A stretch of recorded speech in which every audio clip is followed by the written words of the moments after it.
Welcome back. 6:42. The month of May is Water Safety Month, a time to recognize the popularity of swimming in the summertime as it gets closer, and also to make sure that people are aware of how to stay safe when they're around the water. WSFA 12 News reporter Bethany Davis is live at Goldfish Swim School in Montgomery. Bethany, this is a fun time of year. A lot of people getting ready to head to those pools, but there are also some serious dangers and concerns. Yeah, drowning is actually a leading cause of death in the United States. According to the CDC, every day it kills about 10 people. So Water Safety Month really is about saving lives. This is Noah Young with Goldfish Swim School. I know you've got some folks here swimming early this morning. Show us some of the skills, some of the things we need to know, our children need to know as they start to head out around the water. Yeah. So what they just did, they did what we call our crab pinches in short.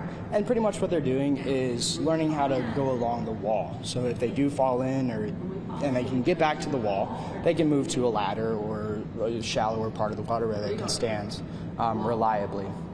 What they're about to do is our jump and turn. So what we're practicing is them falling in, going underwater, turning around, grabbing back onto the wall, and then climbing out using what we call fin belly flipper.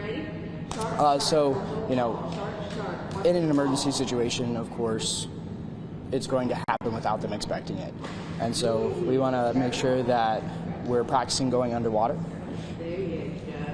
practicing that turning around motion, because a kid's instinct is, of course, going to be going to the first wall they see, which is going to be on the other side of the pool. Which is way too far especially for a kid that doesn't know how to swim. So this is just a very basic safety skill that we teach that is incredibly important and useful. One of the most important. What are some other just safe practices we should be putting into place as we start to spend more time around the water? Yeah.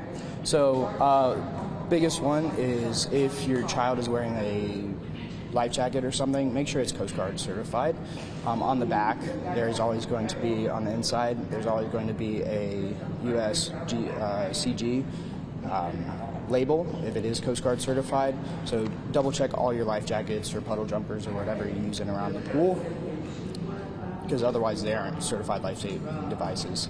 Another one, always have a water safety guardian. So someone always watching the pool if your kids are in the pool. It doesn't matter if it's a party or you're like, my kid can swim, anything can happen. Another one, of course, is swim lessons. Swim lessons can reduce the risk of drowning by up to 88%. So getting your child in quality swim lessons is another very big important thing.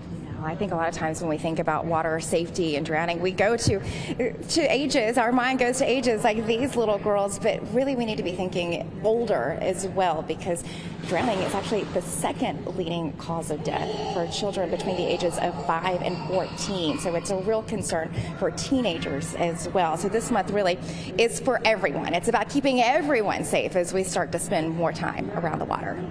All right, Bethany, those girls are adorable, but I know they're also getting those life-saving skills there in that pool, so very important stuff. And International Water Safety Day is actually next week on May 15th, all about spreading awareness and education.